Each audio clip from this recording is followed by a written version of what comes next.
people. I'm sorry they took Afghanistan. For 3 years, I have been dancing at melas and mehmanis for every khala and Mother John and Doktarak that is no longer allowed to. For 3 years, I have been indulging in qawalis for those who have been scorned in silence. For 3 years, I have been reading and writing and sharing every teaching I have earned for the Quharan that have prayed for it to be different. But where are we to go from here? I'm still searching 3 years later. But in this period of mourning and mobilizing, I have seen more than ever before how the fall of my motherland has been my source of radicalization, because I've watched my matriarchs shed tears of broken glass, watching the pain of their home being torn away from them for the second time in their life.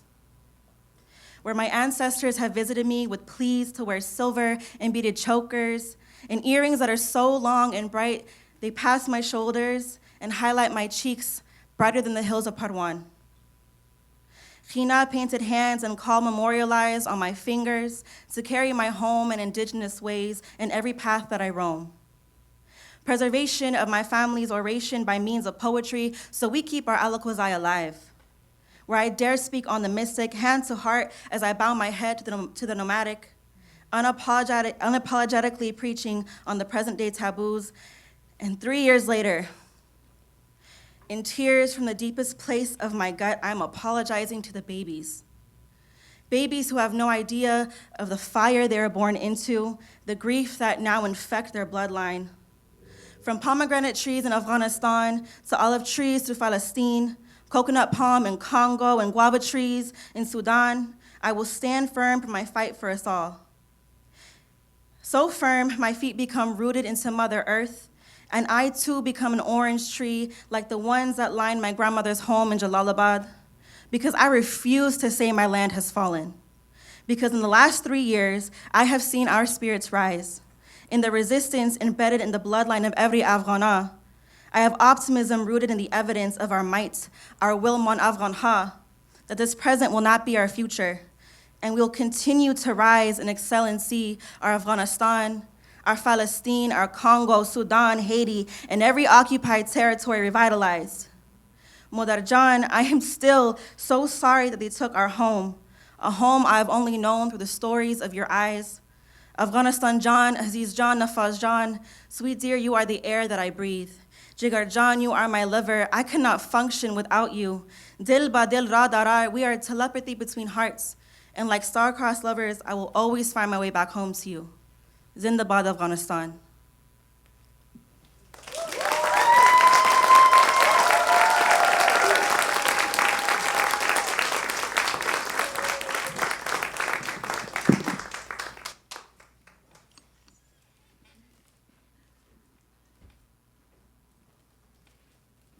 Welcome to our 6th annual This Is My Body.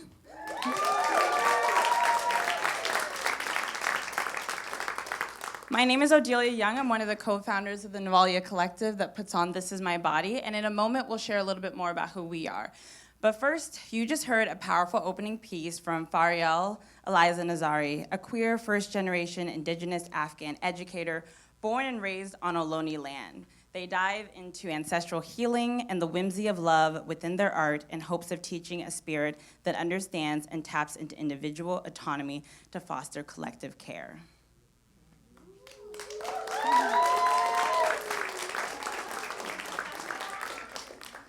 Fariel's piece calls us into the times that we are presently in, one of occupation, of suffering, of ongoing genocides.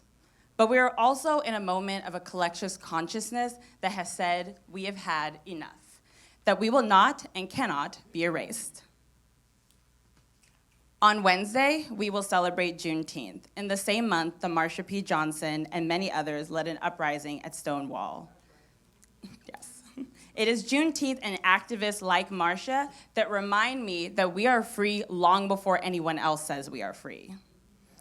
That freedom is a birthright, and that Palestine, Congo, Sudan, and any other occupied territory will be free in this lifetime. And so today we witness the foundations of collective liberation, which is self-liberation, in reclaiming and creating new narratives for ourselves, one that puts us in relationship with each other from a place of love instead of subjugation from another. That is the seed that we hope for our work and everything that we put into This Is My Body, and we hope that you will experience that tonight.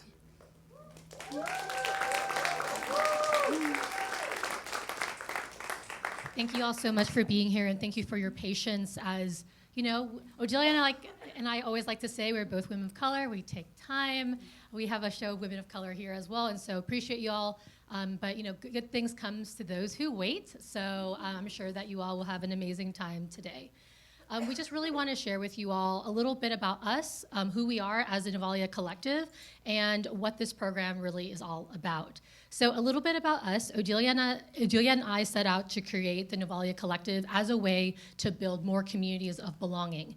And we do that through a variety of different ways. We do that through workshops, engaging with folks, strategic planning, but most of all, importantly of all, we do that through building our communities together.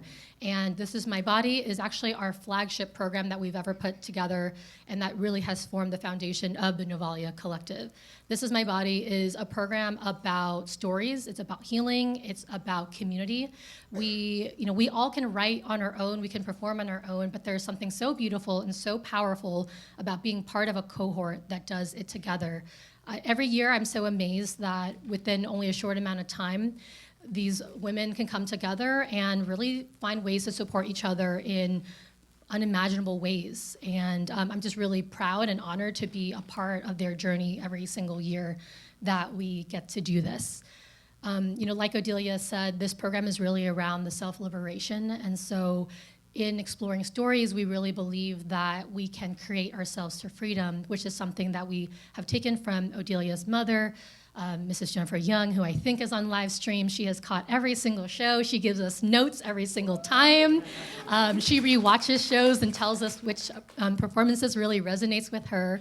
So we really take that line to heart as we build out this program, but also in the work that we do. So thank you all for being here, being a part of our community. The audience is always the best part too of what the work that we get to do. And usually Odelia and I work with small organizations and teams, but when we get to go out and meet folks in the community, it's just really amazing for us to be a part of that. And speaking of community, I want to also give a shout out to folks who participated in last year's program. We'll have a slide here showing all of the previous performers. So if you look at all their names here, if you are here from a previous cohort, could we get your hand raised and share where you are? Oh, it's so amazing to see you all back. Thank you so much.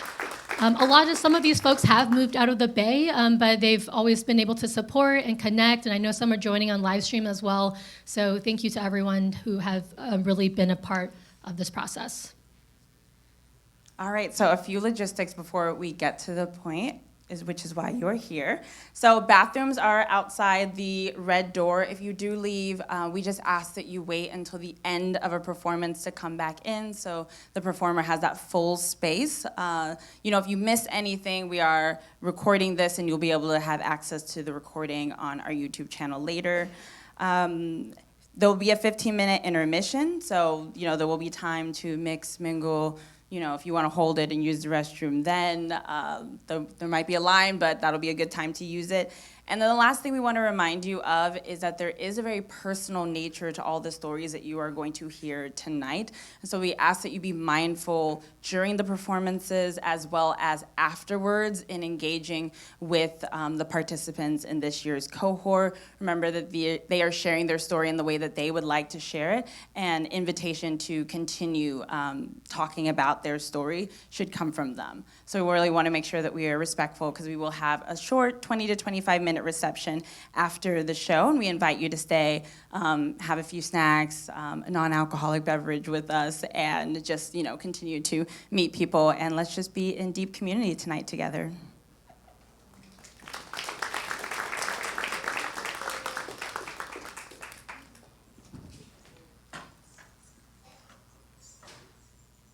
So tonight, you're going to hear us read a little bit about each performer from the words of another one of their performers here tonight, and then we'll add a few words ourselves.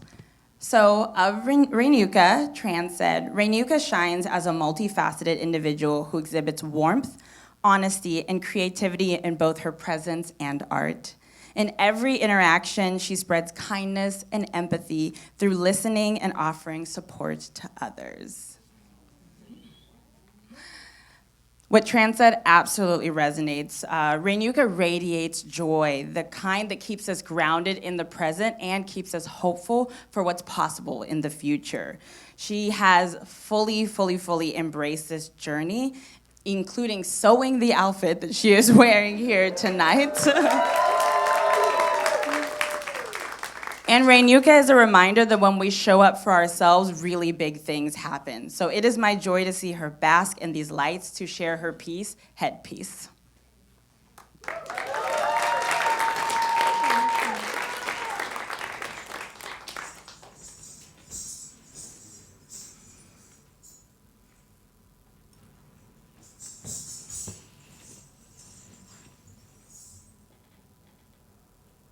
"5 minutes until showtime. We've all gathered, silent. No one's moving, not a single gunguru jingling on anyone's ankle. I fold my hands and bow my head along with the others, and as my dance teacher says something in Sanskrit, I look around. Everyone seems to be calming down. I guess whatever she's saying should make me feel calm too. She ends, and I try to look up. Whoa, this headpiece is really heavy. This swan sculpture is roughly twice the height of my head, and it's really starting to hurt my neck. Oh, and it's so tight, I feel like it's gonna leave a mark on my forehead. But I can't ask to take it off. Can't ask to loosen it. What if it fell off?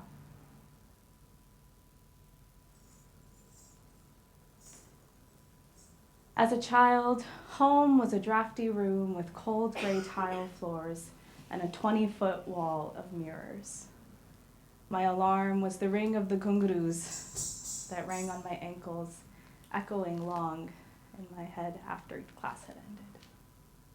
From the age of 4 to 17, I trained in a classical dance style called Bharatanatyam, which uses hand and footwork with theatrical facial expressions to convey stories, usually of Hindu mythology. I worshipped these gods as I performed their stories, marveling in their dualities. Krishna could move mountains and shepherd sheep.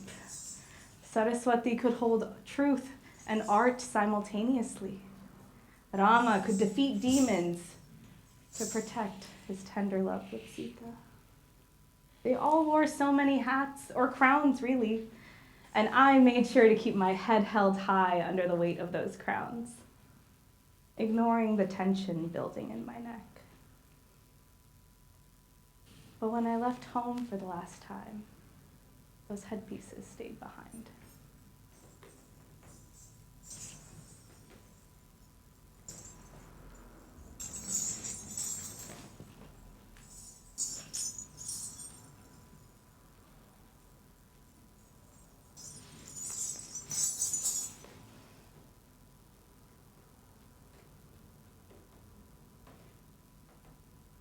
I wonder what the new TikTok dance is today. Maybe I can record it if I can get the stika on right. But first, I need to make sure to post my fit check for Diwali or I will be exiled from the South Asian community. It's been over an hour and this headpiece still doesn't fit right. It'll just have to do. It's been 7 years since I last stepped into a dance studio. In that time, I graduated college, moved into my own apartment, I became a TikTok star, and a pandemic took over the world. I lived alone in a city 50 miles from everyone I called home. And I tried to make home in my space. I'd light diyas for Diwali and put up South Asian-inspired decor. I'd dress up in my Indian clothes and tikas and big outfits and jewelries, pretending like I had somewhere to go. But it all felt so forced. It was like I was appropriating a culture I didn't belong to. When that dissonance rang too loud, I always thought, I should just get back into dance. It'll be great. I'll find that genuine connection again. But in the time since I left the studio, I had learned about the realities of caste. How this violent system of hierarchy was woven into every aspect of the culture I scrambled to cling on to. Hinduism decided that you deserve a happy life because your ancestors were pure, and you pay the consequences because someone somewhere marred your lineage. Bharatanatyam itself, I learned, is an appropriation of dance forms from hereditary communities. Dance, the source of my crowning moments, my primary connection to my faith, was no longer pure. It had been marred by its lineage. How could I have faith in gods that built a world on cruelty? How could I derive hope from beliefs that justify oppression? This is why the headpieces never fit. Go back. Now the pain in my neck comes from hours, days hunching over this little screen, searching for some semblance of connection to my hope, my people, my spirit. As we prepare for Diwali prayers, I lean forward to accept a bindi on my forehead from my uncle. No tika or big jewelry this time. I couldn't be bothered. I fold my hands and bow my head along with the others. As the prayer begins, I look around. Here, surrounded by the generations that raised me, all I could think was, this is not my home. I don't know these gods anymore. I was lost. I was desperate for a connection that felt true, community that didn't make me choose between my head and my heart. And I found some through political organizing. But despite everything I knew, I still missed dance. It was my first somatic practice, and I craved that groundedness. I scrolled through dozens and dozens of dance studios until one day I came across a company that combined South Asian and West African dance styles. They used dance as a tool of the political movement for the movement. I was curious but skeptical as I swept my way through their auditions on that hot July evening. And it was fun, but I still wasn't sure it was the right place for me. But the next morning, as I looked into the mirrored doors of my closet, something stopped me. I thought I heard something, an old alarm going off.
Almost a year later, the movement heals me. I confront the pains that my neck has held on to over the years during my morning yoga. I hear ancestors I've never known whisper wisdom and encouragement through my bones. I do my daily tarot reading, and a card flies out past my yoga mat. The Tower card. I'm being asked to let go of that which does not fit me and walk into who I really wish to be. It's scary, but if dance has taught me anything, it's that I can be anyone if I just make sure to breathe. Last week, as I stumbled through the fast new choreo, I was overcome with a feeling of familiar. I reached up, expecting a swan, but only found the baby hairs feathering out of my parallel Dutch braids. Nothing constricting me anymore. Thank you.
Forgot.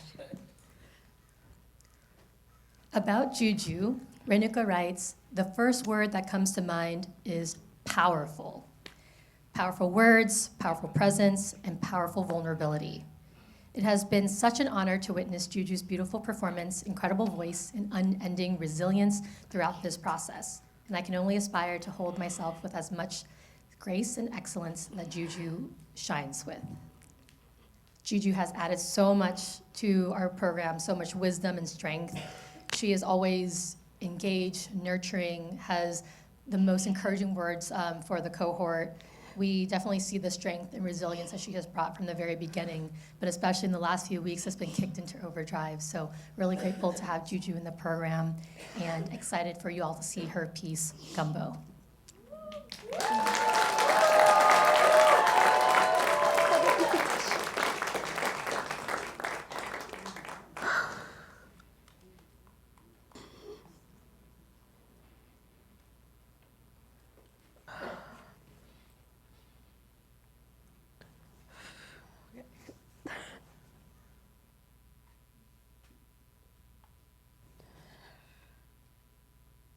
I forgot to mention I'm a wuss.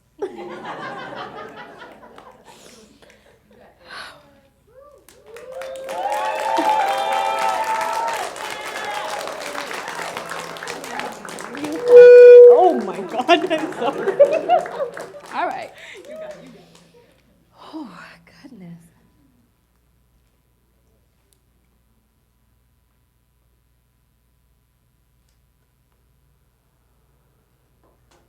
My grandmother's house was a place of sacred memories.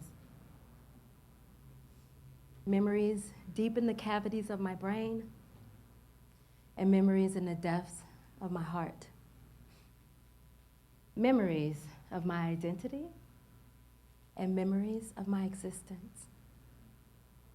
Some memories were like a jigsaw puzzle, missing pieces.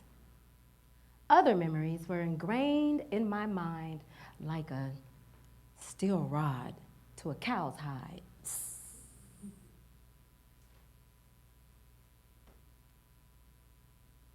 My grandmother had a lot of sayings. And the sayings that she would share, they were like the 10 Commandments. In my grandmother's house, I was raised Christian. And so that meant that I went to a Baptist church and I was supposed to abide by those 10 Commandments and any other commandments that she would see fit. I had to take those sayings seriously because they determine the outcome of my destiny. I'll share 4 with you. 1, once an adult, twice a child. Coming into this world, I was completely dependent upon my grandmother, my mother, and other family members to raise me.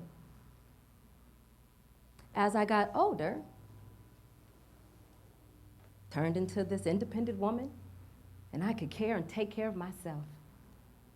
But as we know, when we get older, we also will sometimes need assistance. For my grandmother, it looked like this. Baby, I need you to take me over here to the grocery store. Joanna, come in here and help Grandma put on the shoe.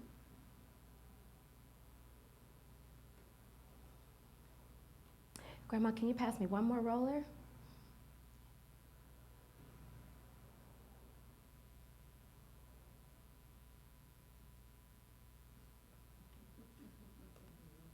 Okay, you're all done. You can put your scarf on now.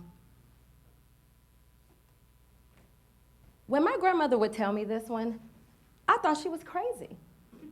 But now that sometimes I need help carrying groceries up the stairs, or, excuse me, can you read that sign for me? I really can't see it. Or, can you pass me some peas out of that freezer? My knees are killing me. And that's after me and my girlfriends went out dancing all night long. Number 2, don't let the door hit you where the good Lord split you. Now, I learned this one the hard way. In my grandmother's house, saying the word lie, it was a sin. And if you call someone a liar, well, you might get kicked out of her house. So me and my cousin, we're playing around in the living room, and then things got a little serious. And I said, "You liar!" And all of a sudden, I hear, my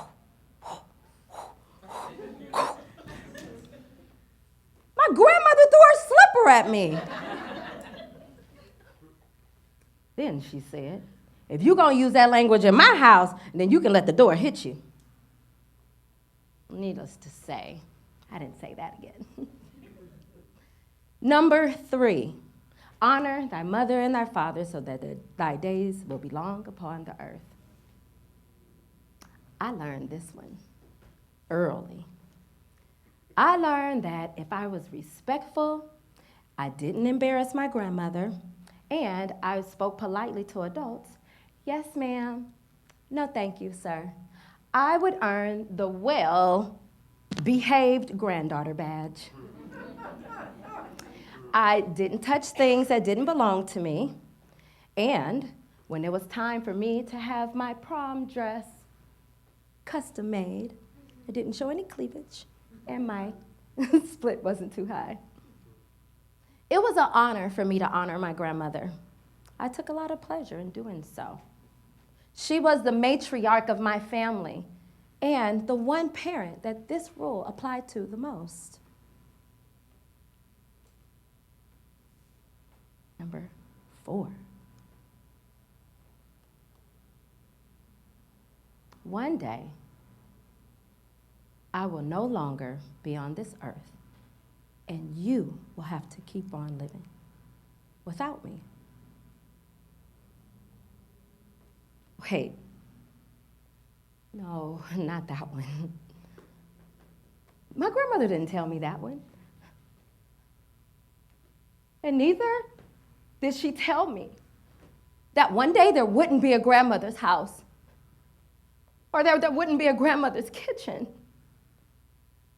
But her kitchen housed the ingredients of the recipe that created me.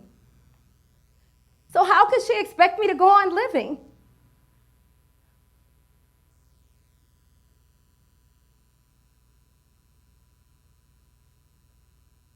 I remember when I got the call.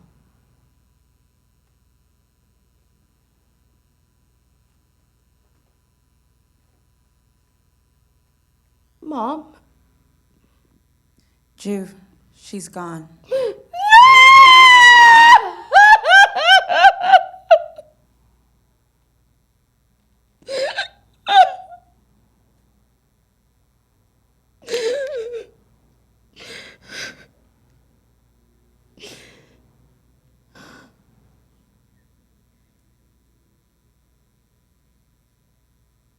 I remember it like it was today. I was standing in the living room with my back against the front door.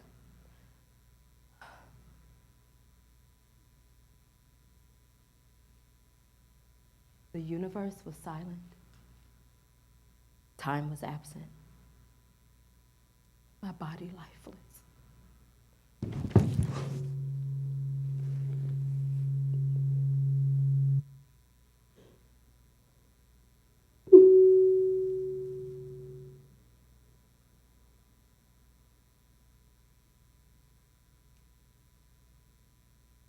Have you ever fallen?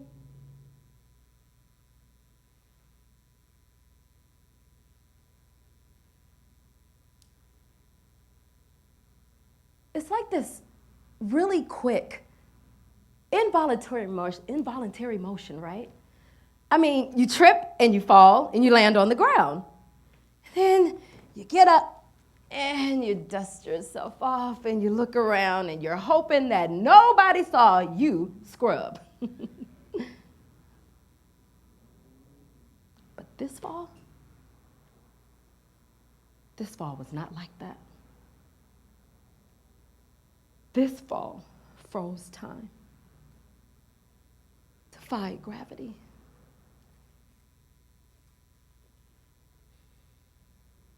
I could feel my body deflating, yet my shape did not shift. Oxygen was fleeting. Was I still breathing? Was I still alive?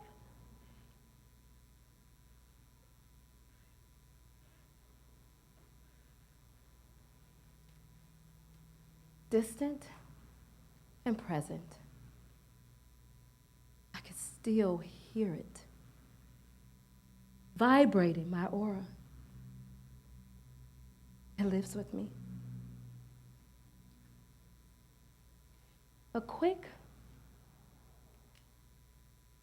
motion and sound, only lasting seconds, but forever lingering like a fading tattoo.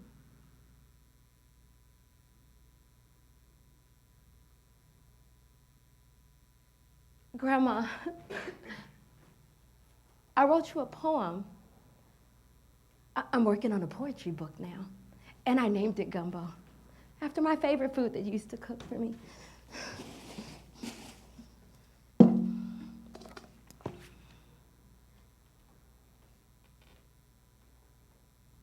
When I think of the woman I have grown to be, the trials and tribulations and victories, I think of this tall stainless steel pot full of the ingredients not one did you ever forget. Every herb, every seasoning, chicken, shrimp, every rolled sausage in the chocolate color room it went. Every scoop of this and dash of that, bell peppers, green and red, measured by your perfectly strong and veined hands. Every thank you and yes please, and every God bless you after every sneeze. Every bless your food and make sure to say grace And you better not have makeup on your face. Don't do that until you're married. And I still don't have a baby in a baby carriage. Every day and night on your knees, we must pray. And every rebellious word mumbled on those lips, you better not say. Every lesson I learned, grand and small, I'm blessed to have your influence than to not have it at all. I stand here strong, intelligent, sophisticated, and exquisite cuisine, a masterpiece of a recipe, because Grandma, you poured your best ingredients deep down inside of me. Did you ever know that you're my hero? You're everything I would like to be. I will search higher than an eagle, 'cause you are the wind beneath my wings.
Of Joy, Salma writes, Joy has been a wonderful addition to the group. She has been considerate and generous in her feedback to cohort members, often providing support where it's most needed. Bearing witness to the stories Joy has shared has been sweet, engaging, and suspenseful.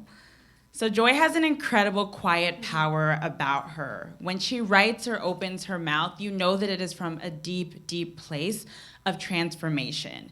And that kind of reclamation of a journey is what you're going to witness in her piece, All Mine, All Mine, All Mine.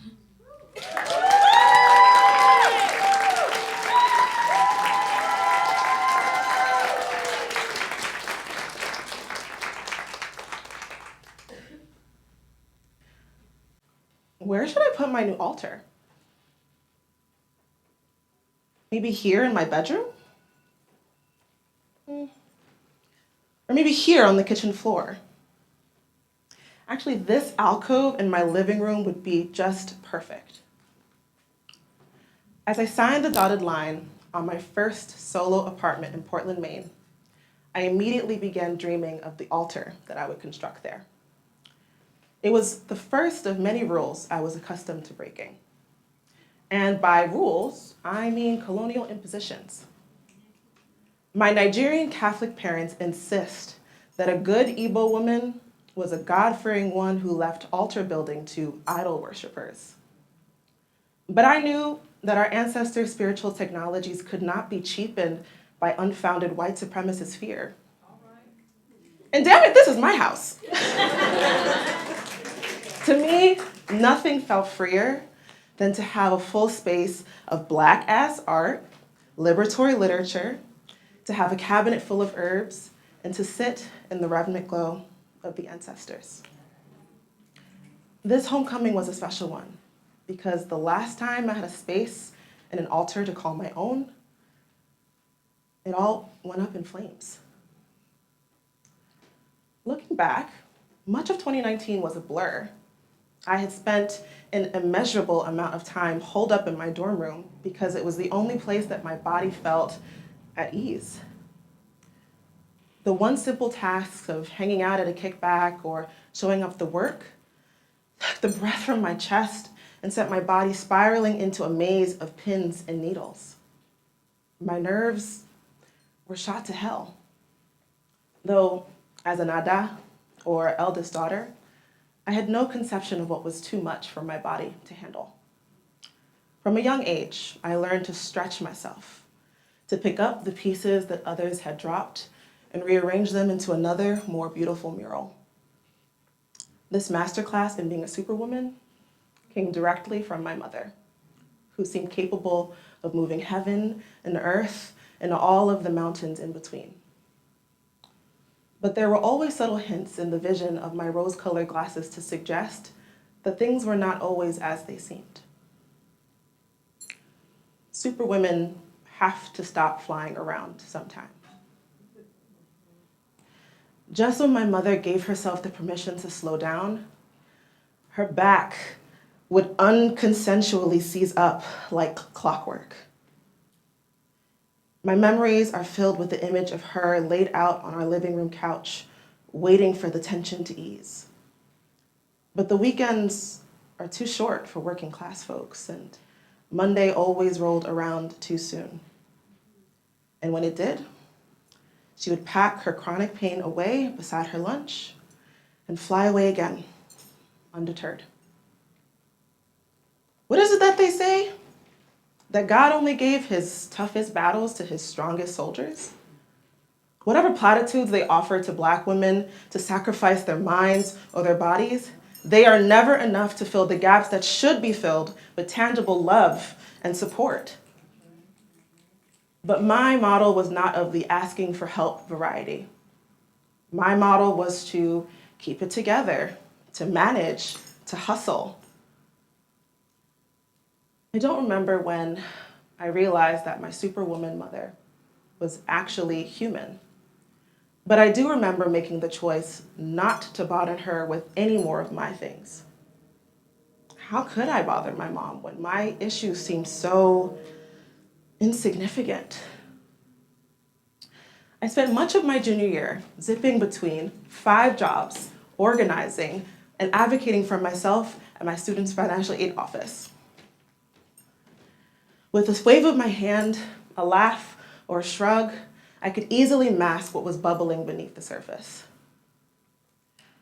But this April, time was not my friend.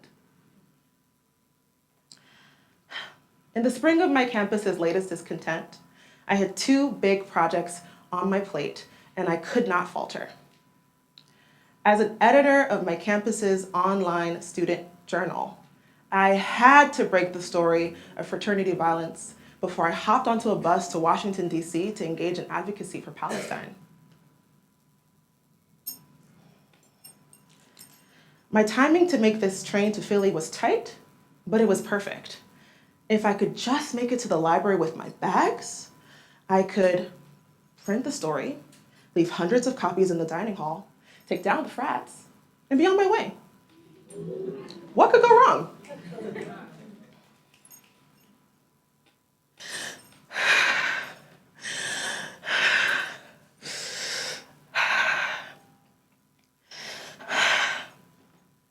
There it is. This hollow gnawing in my collarbone is the telltale sign that panic is drawing near. But I had to go. My usual remedy of burrowing my head into my covers would not work this time. My quick solution was to lay my head down on my ancestral altar. Though it was filled with crystals and plants and bowls and pictures, this altar was to my panic what catnip was to cats, tranquilizing. Just for a moment, I could time bend and seek guidance from those who came before me in my crazed hour of need. This is best done with offerings: a glass of water, the sweet smell of incense, and a lit flame to light their way.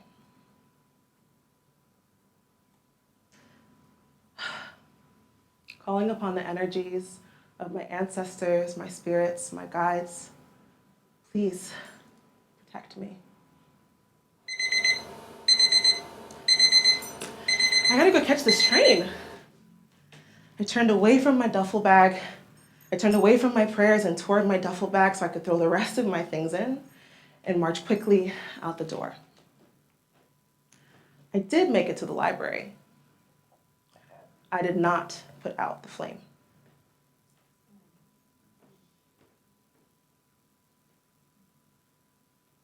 Oh shit! 15 minutes later, I got a text from my hallmate saying that the dorm was on fire and the smoke was coming from my room.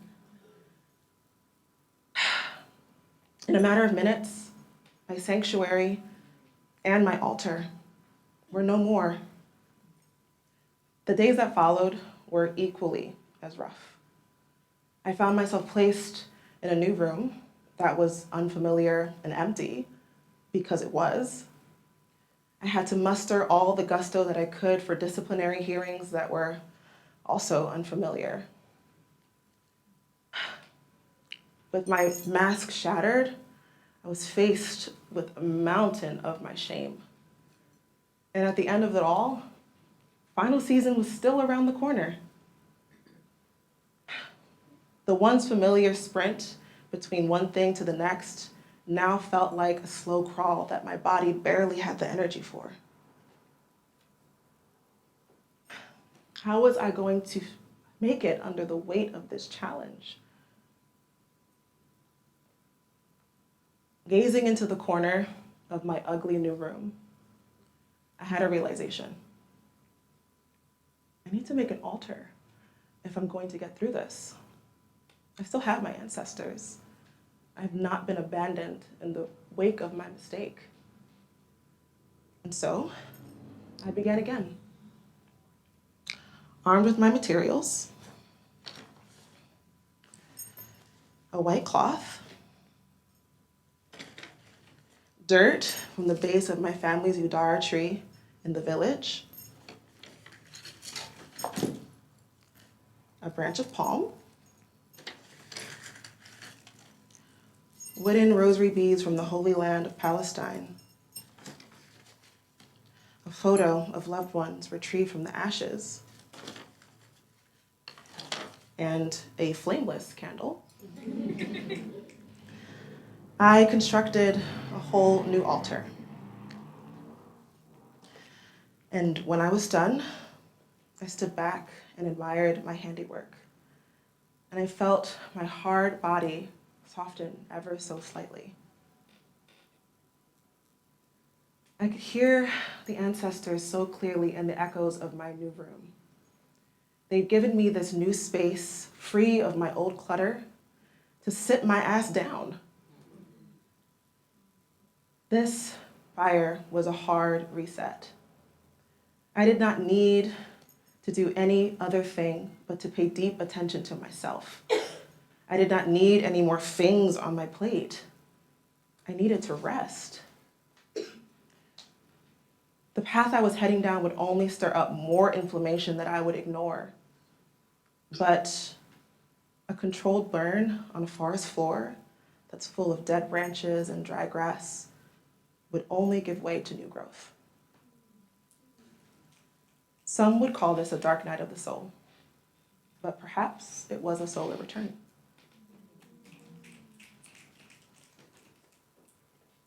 Three years later, I'm in my new apartment and find myself once again in an empty room. I move much more easily these days. And though my body is still weary from the throes of that battle, I have better tools now at my disposal. I have a box full of adaptogenic teas and altar supplies waiting to be unpacked.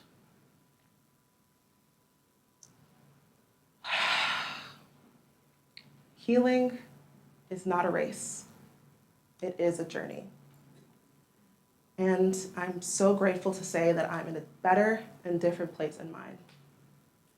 And this place, this body, and this calm are all mine, all mine, all mine.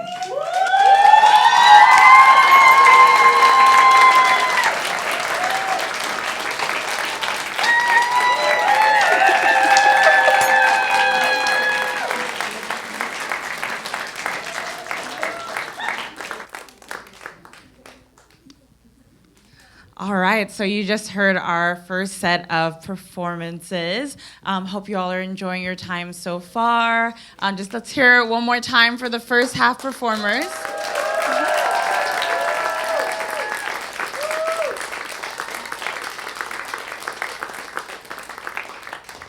So we will take 15 minutes for intermission. Please turn to your neighbor, ask them what brought them here today. Remember, we really want to just cultivate connection between you all as well as the performers here tonight. So ask your neighbor what brought them here today. Talk to someone that you don't know. Get yourself some water, use the restroom, and we will be back in 15 minutes.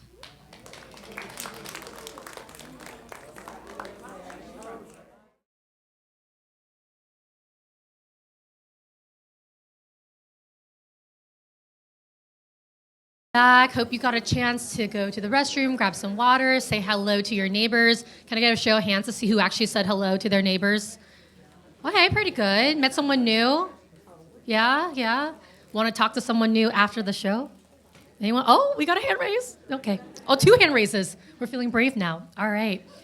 Well, before we get back into the program, I just wanted to thank you all for being here, but also all the amazing supporters and sponsors that made this show possible. So on the brochure that was found on your seat before you got in, there is a thank you page to all the folks who donated scholarships, donated tickets. Thank you to all the folks who have worked the event. You saw Adam and Francois in the front doing tickets, and then we have Tyler here as our photographer. So thank you to everyone who has been so supportive of the program all these years. After the show, we have a few videographers that are going to come and tap you to get your reactions from the show. So I know they've been already working around the room asking folks ahead of time. They'll be asking you, and they'll be working with you in this room out here. So if you would like to share a reaction to the show, please find the 3 ladies over there waving their hands if you want to share reactions with them. So thank you all for that. All right, so before we get back to the cohort, I wanted to introduce a very special performer, a special guest. Ariel Ward is a professional daydreamer and scholar. Yeah, in the metaphor of the mundane. That is one sentence. That's just one sentence, and it's gorgeous. She writes in the wonder of what happens when our lives move beyond the velvet curtains of taboo and silence to make place together on the main stage of our realities. Truly amazing. And Ariel is also a performer from last year's cohort, so really grateful to have her back into this space and grace her with her 2 beautiful pieces. Ariel.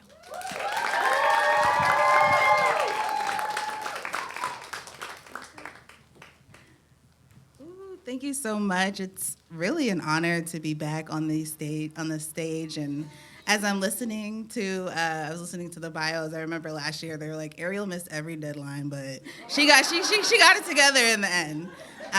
But it's really an honor to witness these performers. And I know they said they would be snacks at the intermission, but they're not leaving no crumbs. So can we give a round of applause to absolutely beautiful. And so I have 2 poems to read today. We talk a lot about trauma, especially intergenerational trauma and how it's handed down. And I wanted to write something about healing and how our ability to do that as Black women, as women of color, is also passed down, and it's also innate. And it's not our purpose for being here on this earth, but it is our responsibility. And in The Salt Eaters, Toni K. Bombaro says, wholeness is no trifling matter. And y'all, it shows not. And I wanted to write something to honor the messy, exposing experience it can be, but also how our ancestors have left behind everything that we need to heal in the same earth that they tended to, right? And so for me, that is water. And it is water and the beauty of water, which my grandmother's homeland is known for, having some of the bluest, clearest, beautiful water in Antigua. A gasp for air meets a battle cry. Lungs bore war ready, the quiver clenched between my teeth, my mouth biting down on sorrow-drenched fist, tasting of blood and saturated salt. Raining from the clouds within, a subdued hurricane. A whirlwind, weeping native to my body like my grandmother's homeland, where you're prepared for the storm as if one could. Bend the elements away only to witness and weather the anguish of torrents tearing through sandbags of weighted flesh, ruptured and reeling the stem of denial. Decimated remnants rise from the reservoir of grief grinding through me. I do not know if I'm going to make it, I whisper to the water. As I lay down my arms in her bosom, death and defeat, and surrender to the lullaby of windswept waves. Listen.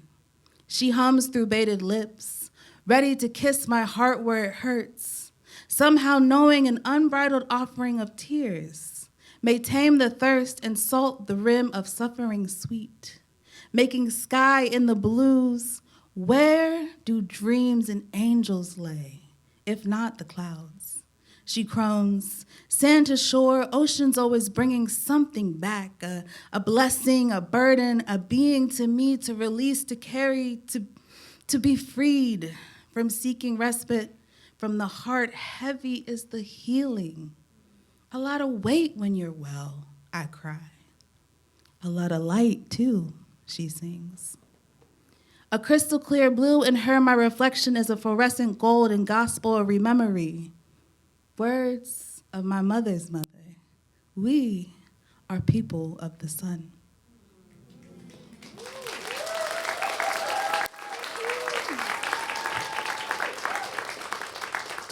Thank you so much. And then this next one, in the spirit of This Is My Body and reclaiming narratives.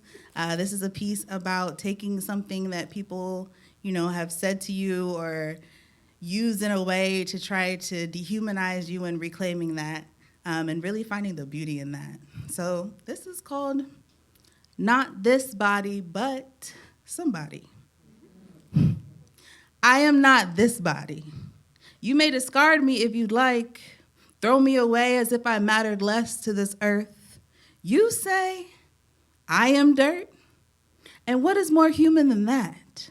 Who tills and turns life, caresses and cradles ancestral hymns of hope, and its grit and gristle wasting nothing.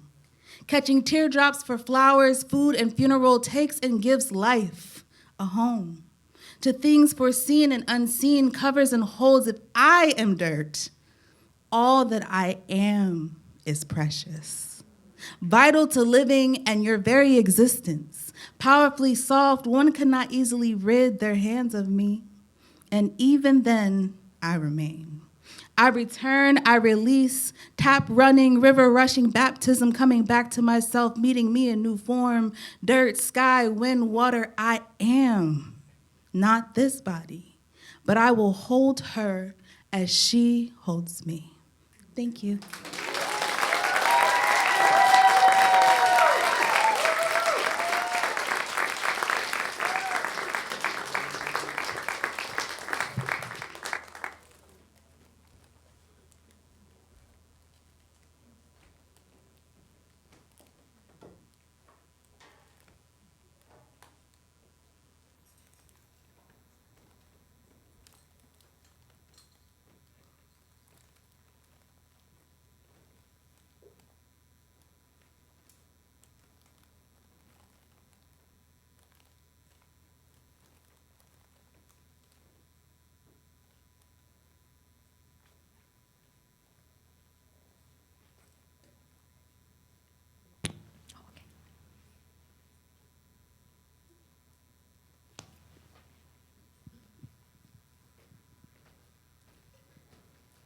About Tran, Juju writes, amazing and beyond brave.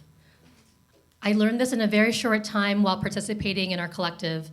To me, her story is that of a true metamorphosis. Although I am only aware of her cocoon phase through her writing, her story, I am elated to witness the captivating butterfly that is Tran. Tran has been such a delight in our program. She's always smiling, always offering words of encouragement. She just really lights and brightens up any room that she walks in on. And what I really love about her is that she's full of surprises, and it's been a true joy to just see what's gonna happen next. So I'm really excited for you all to witness her piece, Carrying My Way.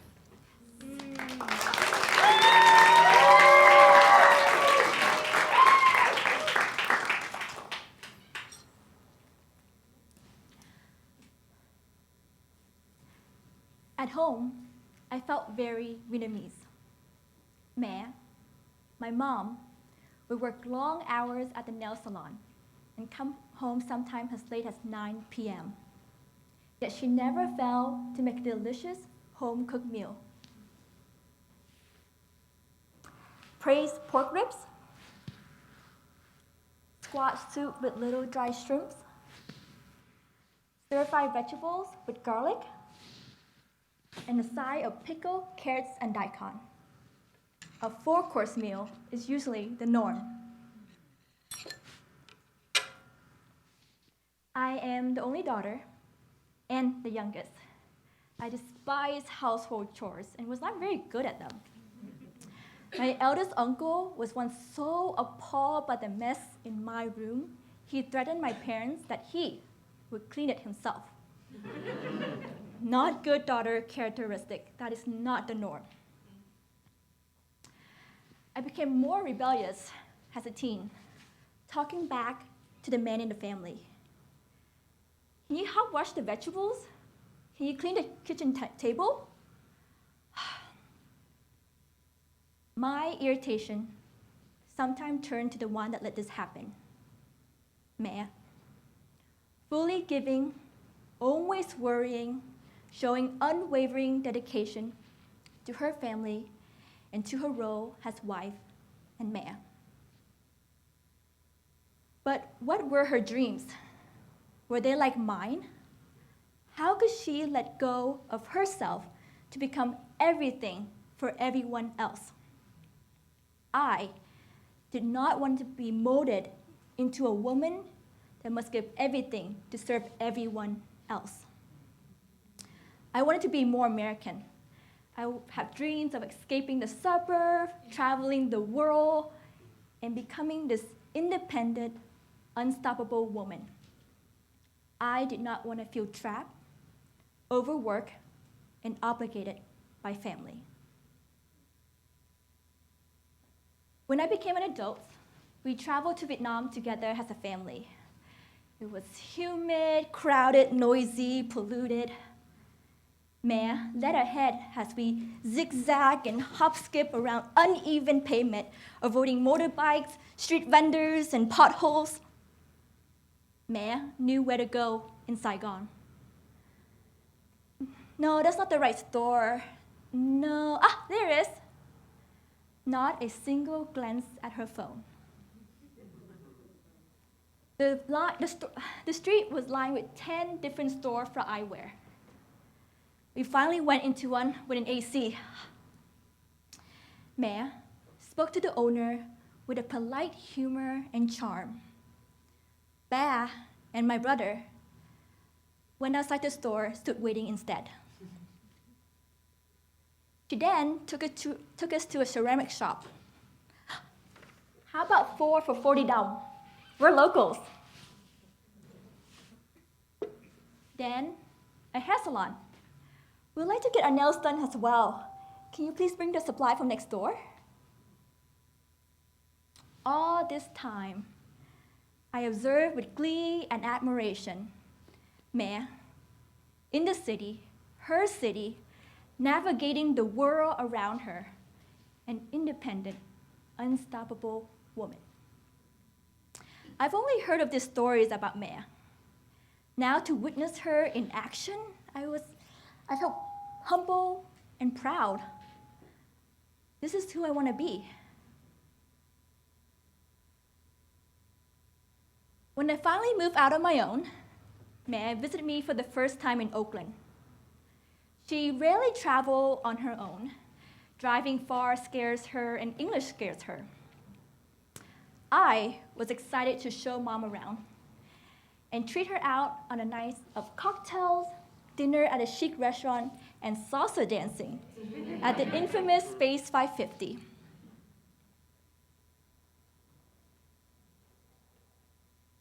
As I was driving us to our destination, Mẹ asked about my love life.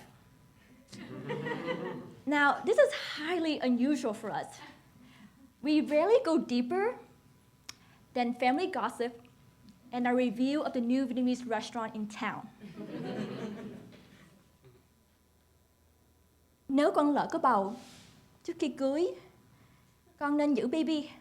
Mẹ sẽ giúp con take care baby. Really, Mẹ? I don't have to get married first, move in with my husband, and then get pregnant? Not in that exact order? That is the most progressive and coolest thing I've ever heard from her.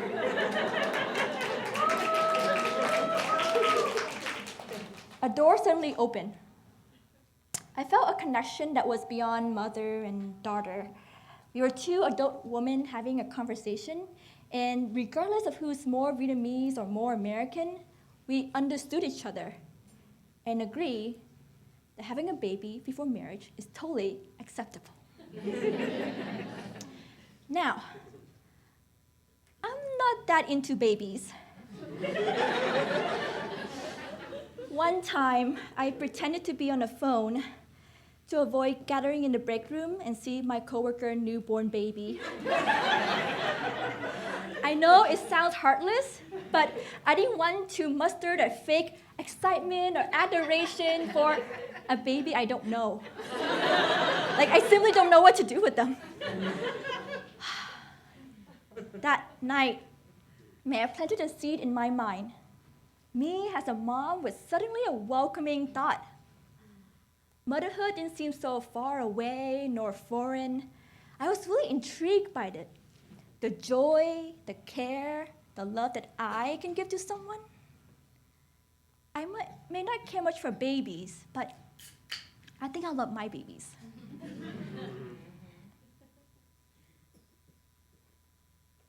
But am I ready to have a child?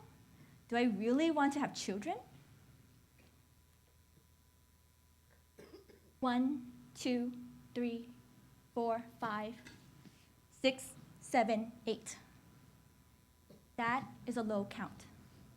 According to the doctor, and confirmed by Google and ChatGPT, the thought of motherhood came back again, but with greater urgency. I am now past 30. My fiance and I decided to freeze our embryos. We're not ready to become parents, but we don't want to miss our chance. Every night for 3 weeks, my fiance prepared a syringe as I ice and disinfect the spot 3 inches away from my belly button. He then inserted the needle and slowly pushed the medication 1 milliliter at a time into my body. As the follicles inside me balloon, I felt the ache and bloating, as if my baby is already growing inside me. I would move around slowly and carefully to prevent ovarian eruption. I would gently rub my belly while I'm resting. I would place one hand behind the small of my back as I walked from one room to the next. I was like a pregnant lady, but not really. During this time, I find myself in the kitchen more, trying to cook a traditional Vietnamese meal. A protein dish, soup, vegetable dish, maybe pickles. Simple and easy. I even made flan, my favorite dessert as a child, and failed miserably at caramelizing the sugar. I left the kitchen in tears. Here we are.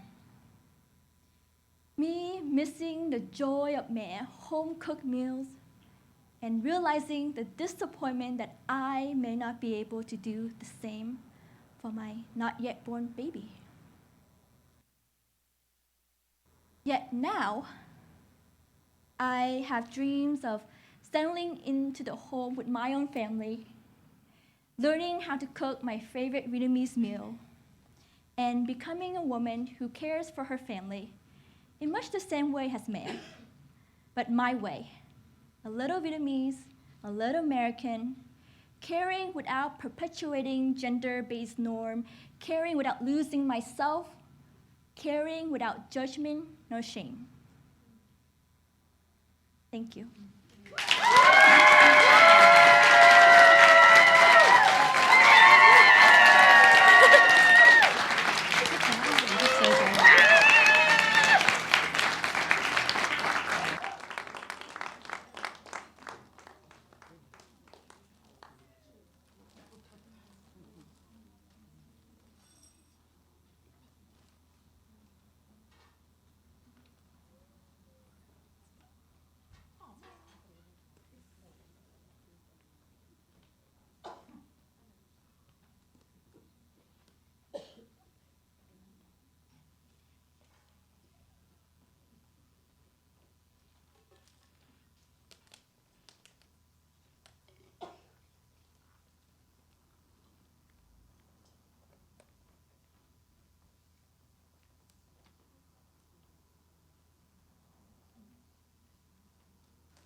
Of Salma, Maureen writes, Salma's warmth and quiet confidence are gifts to everyone around her. She has brought a welcome light and laughter to our workshops. Witnessing her piece is a privilege, allowing us the opportunity to understand some of the roots of her strength, grace, and joy. Being part of This Is My Body is not an easy journey. It truly requires you to be willing to grapple with parts of your story and your life that you may not always be ready to. But witnessing Salma authentically grapple with the journey and lean into it has been an immense honor and privilege during our cohort time together.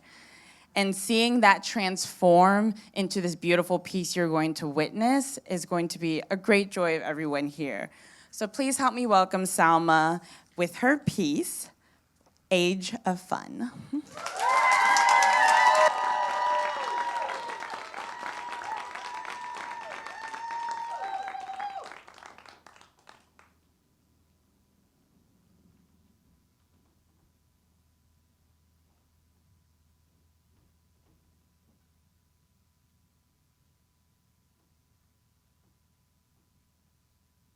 When I was 26, I learned how to ride a bike in New York, a place I swore was not my vibe. It was harder than I thought, harder than the movies. I had lots of difficulty. I couldn't balance on the bike for long enough to get my foot off the ground and onto the other pedal. What's worse is people were starting to stare and give unsolicited but deeply appreciated advice. You need more momentum. Just go for it. All right, Salma, the pressure is on. There is no danger here.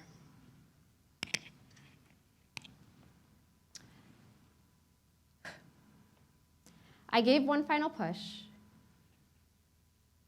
and suddenly, I was pedaling.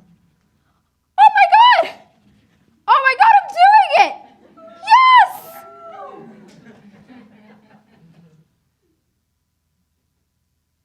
A year after moving away from my childhood home, I set the intention to stop saying no when my inner child was screaming yes.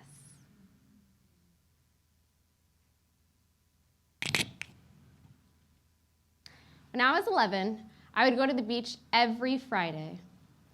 I would soak up every moment of joy until my cup overfilled. If I wasn't ducking and diving the waves, I was balancing on the boulders looking for Mr. Krabs.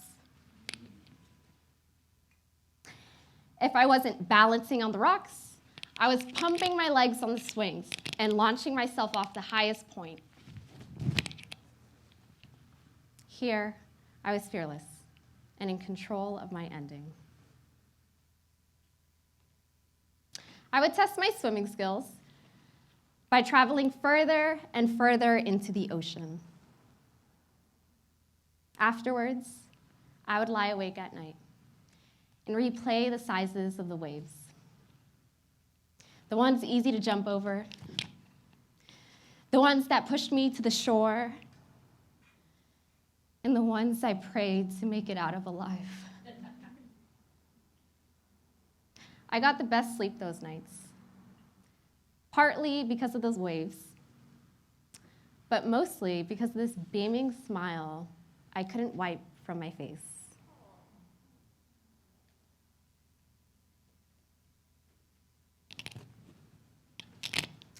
When I was in high school, I always looked forward to Eid.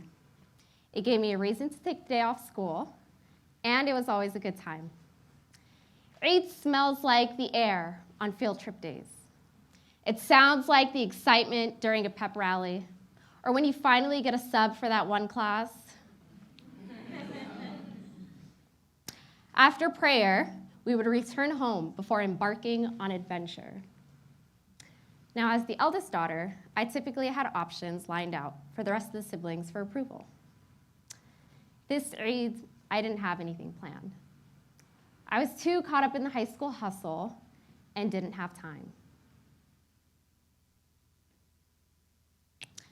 So, what are we doing today? I asked my father.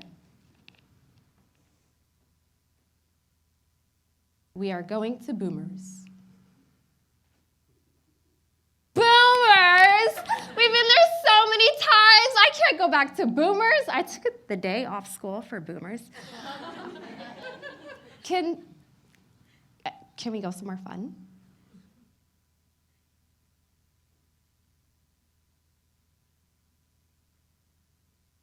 Salma,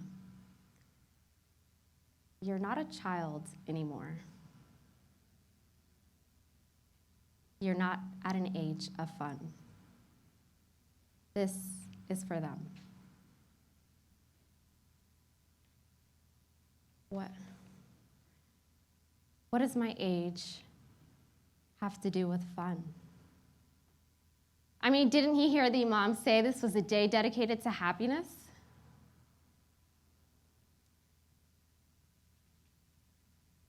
Was I not worthy of joy?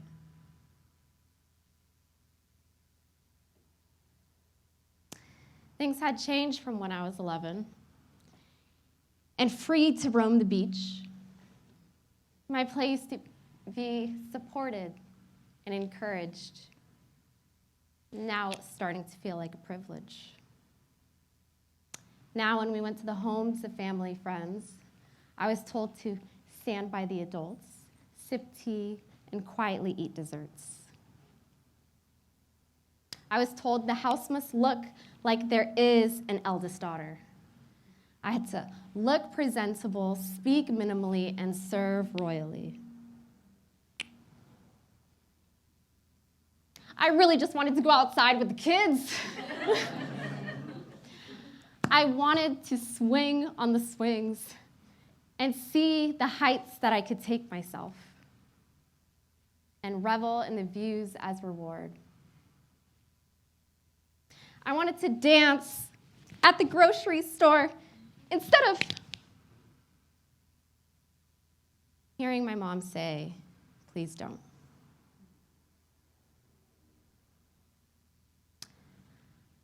I was beginning to hear no more often when it came time to accessing moments of joy, and it only became more frequent with age. Hearing my father declare I was too old for fun that Eid confirmed what I feared to be true. That as a woman, my unrestricted joy had an age limit, a curfew, and an expiration date.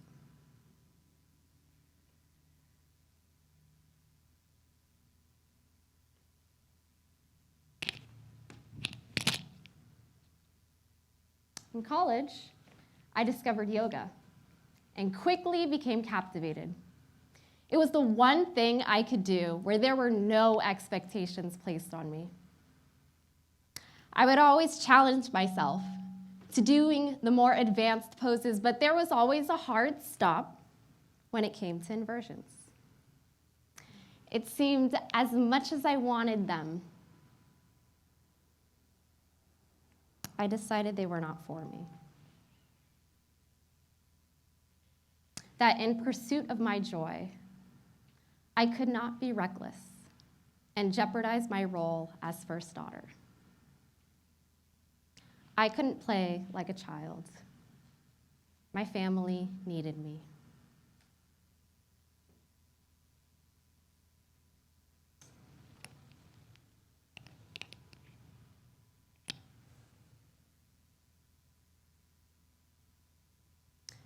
Two years later, in grad school, in my own apartment, I finished praying and took a moment of peace on my prayer mat.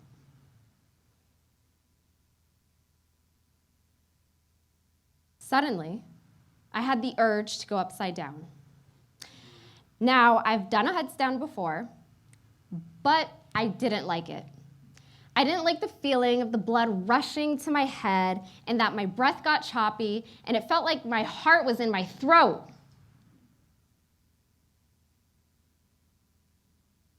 But I wanted to perform an inversion.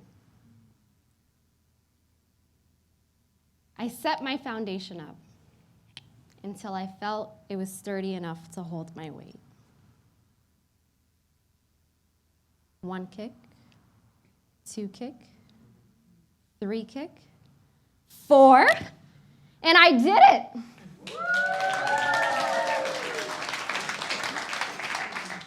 It was nothing like I expected. With my heart above my head, I felt centered and at ease.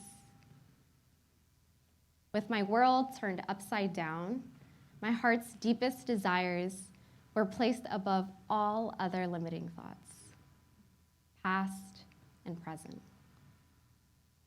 I began to see the possibilities of what I could achieve if I put my faith in my joy rather than my fear of failure.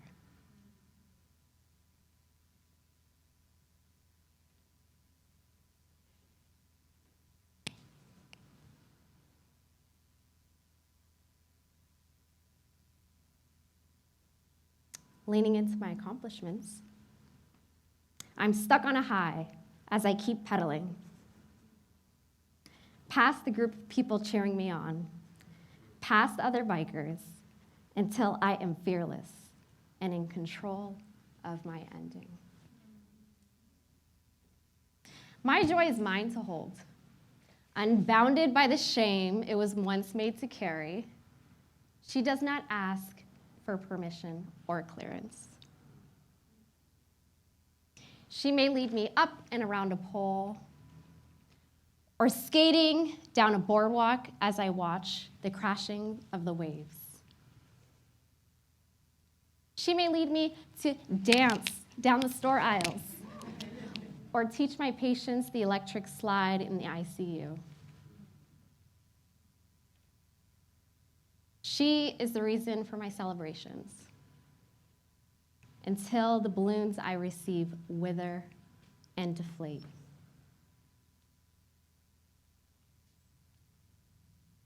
Now in tune with fulfillment, I've learned not every yes comes from a healed place,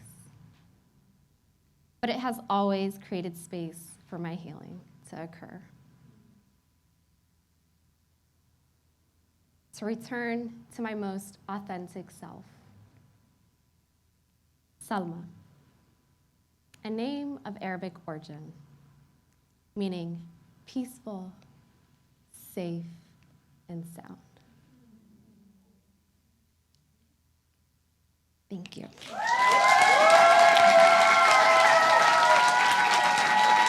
Thank you.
All right, last but not least, about Maureen, Joy writes, Maureen, you are the embodiment of creative tenacity. It has been such a pleasure watching your process of bringing your story to life. Bask in the light of your power. You deserve every bit of the glow.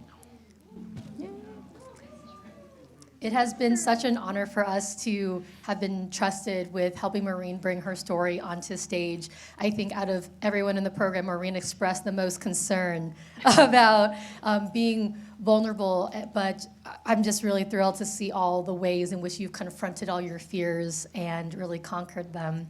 And another thing you should know about Maureen is she has an amazing way with words. She would go head into anything, and sometimes, she has a great sense of humor, but sometimes maybe she takes it a little too seriously. So we usually tell our performers, break a leg right before the show, and Maureen took that a little too hard, so she has a cute little boot on. So please welcome Maureen Boyd with her piece, Homecoming.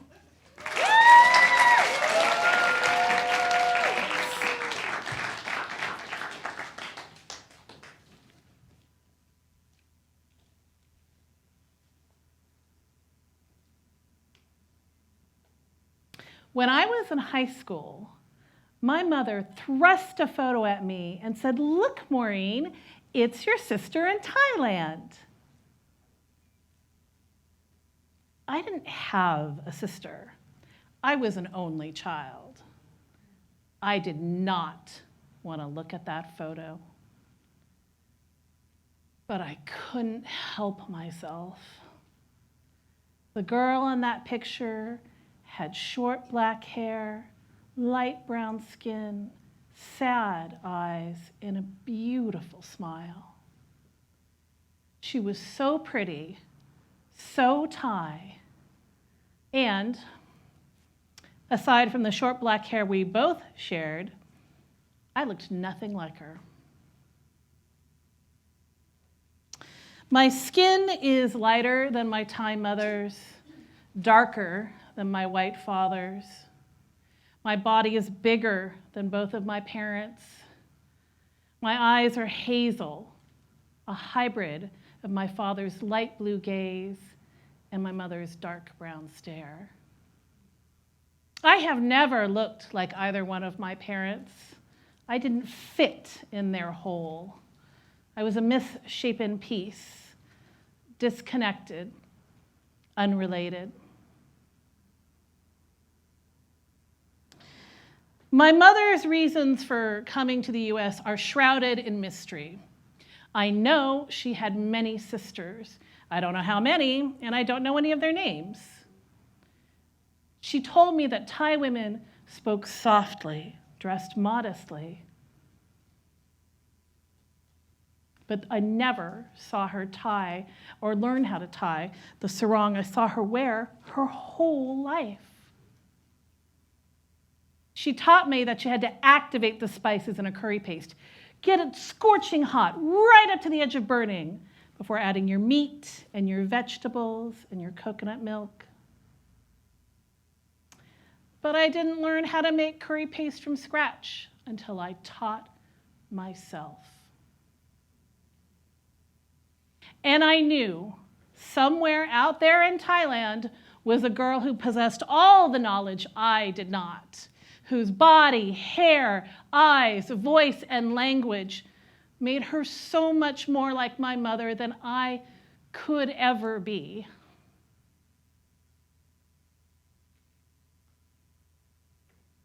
My mother was always far away. The older I got, the more she receded from me. She began to sit in the dark, alone, unspeaking, unmoving. Other times, she flew into violent rages. I wanted the comfort of her arms, her voice, her love. I wanted to understand her. I wanted to be a part of her. She was like a heavily redacted book, the blocks of black ink breaking her into pieces, obscuring her. I could glean a sentence here or there to fill in a corner, a slice of color, a snatch of sound.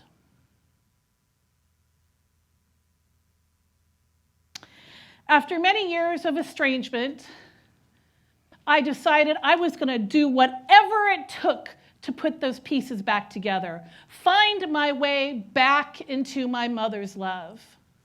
And even though I was totally afraid to do it, I was going to find my sister in Thailand somehow. But before any of that could happen, my mother got sick and she died.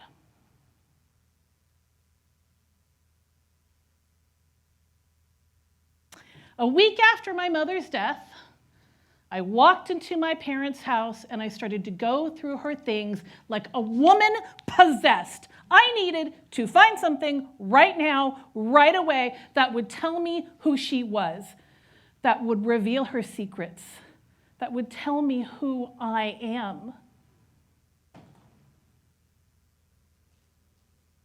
I opened a drawer.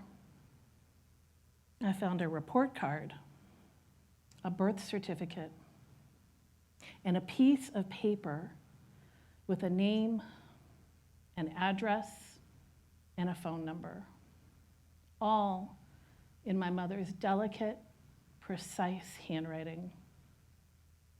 All of it belonging to my sister. This time, the fragments were enough. My family and I hired a private investigator in Thailand, and we found my sister. A month later, I prepared to meet my sister over Zoom. My hands shook as I arranged my keyboard, my monitor, my mouse. I put on makeup for the first time in weeks. I fluffed my hair to make sure it looked good in the camera and then smoothed it down because it looked too messy. I didn't look Thai. I didn't speak Thai. I'm not a Buddhist, and I know almost nothing about Thai culture. That's what I thought. Would she even believe I was her sister?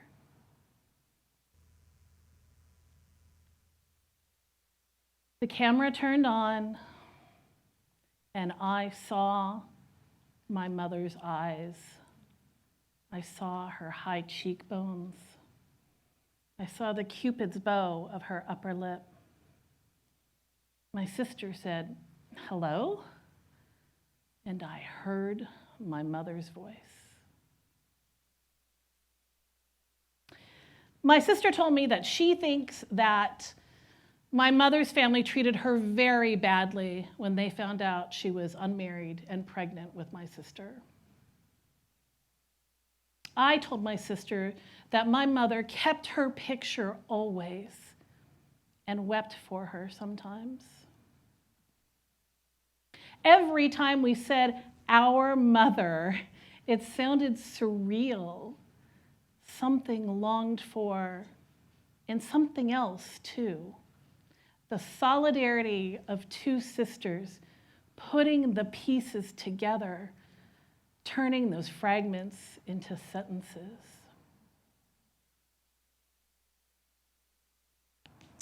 My family and I wasted no time making preparations to visit my sister in Thailand.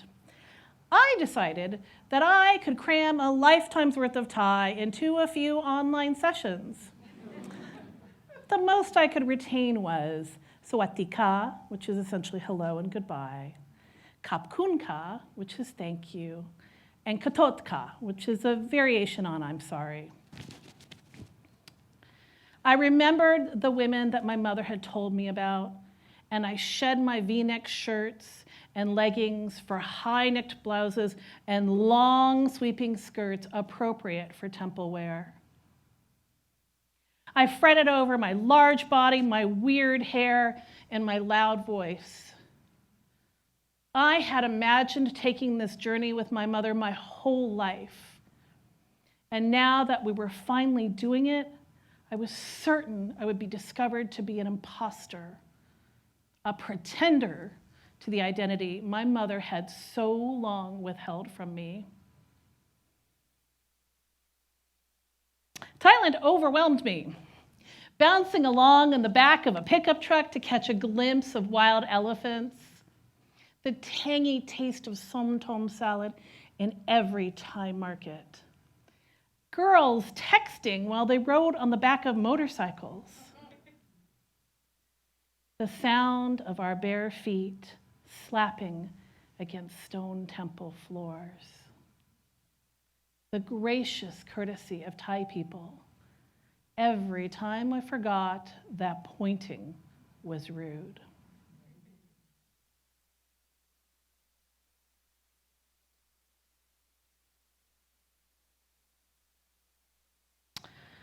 I was so afraid the whole time of being seen, of being judged, but I wanted to be seen too. I told the man checking us into the hotel that I was half Thai. He gave me a very serious look and said, "I can tell. You say Sawatdee ka with a perfect Thai accent, just like a Thai person." There it was. Finally, I sounded like a Thai person. I sounded like my mother. We arranged to meet my sister and her son and his wife at a restaurant in Bangkok. When we walked in the door, my sister's face looked puzzled, and then she broke into a huge smile, and I saw my mother's open, infectious grin. I had never known another Thai person in my life whom I could call family, and we had a lot to talk about, and we drank a lot of wine. a lot of wine. It turns out my sister has a love of fiction and books, just like my mother did, just like I do. She's learning to play the piano, the instrument my mother played, that I still play, that my son is learning to play. She's a teacher in her community, just as my mother was a teacher, just as I was a teacher too.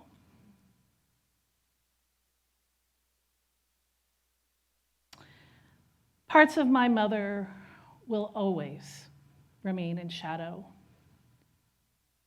I lived under that shadow until I stepped off that plane in Bangkok. I spoke my first words of Thai. I saw my sister's face. I felt her arms around me.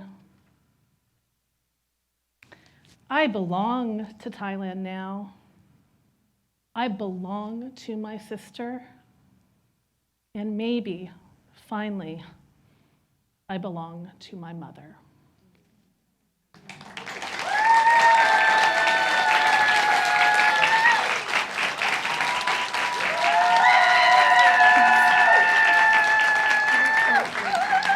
Thanks.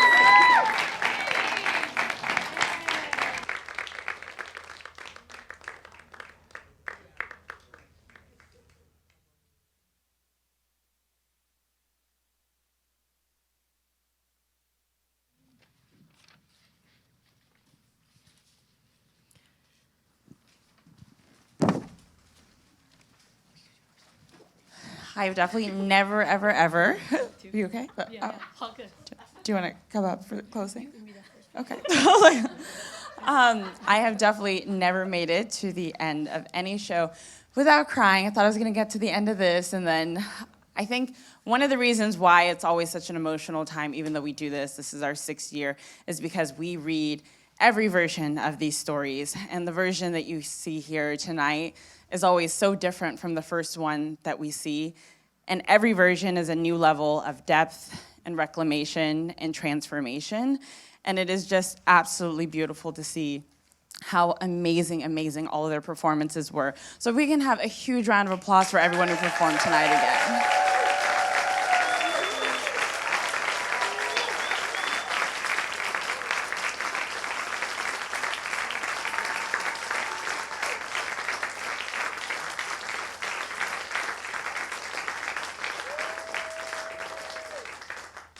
And has come to be tradition, I have taken a line from each one of their pieces.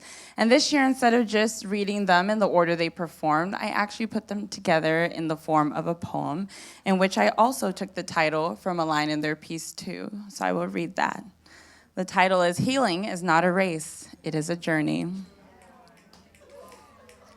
I'm being asked to let go of that which does not fit me and walk into who I really wish to be. I stand here strong, beautiful, sophisticated, an exquisite cuisine, a masterpiece of a recipe. Maybe finally I belong to my mother. Caring without losing myself, caring without judgment and shame. My joy is mine to hold, unbounded by the shame it was once made to carry. It does not ask for clearance or permission. This place, this body, and this calm are all mine, all mine, all mine.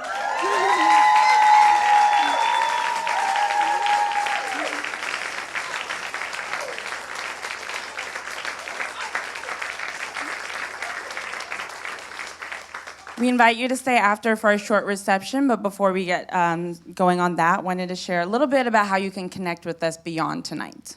Sorry if you saw me fall there. I needed a moment to collect myself, and then, yeah. So again, You just told on yourself. I didn't even see that. So. oh no. Oh, okay. Well, this is my tragic flaw. Thank you all so much again for being here. We know there's so many events happening this year. So grateful that you chose to spend it with us. We would really love to continue the conversation. Well, first, come next year or join the program. But also, if there are ways in which we can bring storytelling to your communities, to your teams, we'd love to connect with you. We'll be here after during the reception. We just really, Odelia and I really truly care about how do we work better together? How do we connect better? How do we interact with one another as human beings? things as people who care about liberation and collective creativity and freedom and all of that, without just sticking to the conventional capitalistic ways. And so let us explore that together, and we hope that there are ways in which we can do that with you. So if any of this is compelling to you, please connect with us after the show. We also, unfortunately, I think you can't see it from here, but our website's listed on the brochure and all of our socials as well. We'd love to hear from you. And then also, as another way to share your reactions on the show, I mentioned earlier, we'll have folks, videographers with their phones, who are going to be tapping you all to share your reactions. These are great for us and really also great for the performers to get a chance to see how you all connected with the piece. Yeah, so please use this very large QR code that you can zoom in on. I think it's cut off at the bottom, but if you do go to slido.com, it's 1546869. It's going to be really hard for you to do that. But yeah, the QR code should work, and we'll give you some different options. Well, I think Mike's trying to make it a little bit smaller so that you can see that. Oh, here you go. And then, there it is right there. You can use the slido.com and that number right there. We'd love to hear from the stories tonight. What types of shifts are you experiencing in your body? What is sitting with you right now? Like, what are you feeling after this amazing experience? And we'll leave this up here so during the reception that we can see all of your thoughts. But yeah, join us. Make sure to be mindful of as you're engaging with the participants, but please connect and continue to connect with us as well. Thank you so much for spending your Saturday with us. Can we give them one more round of applause? So amazing. Okay.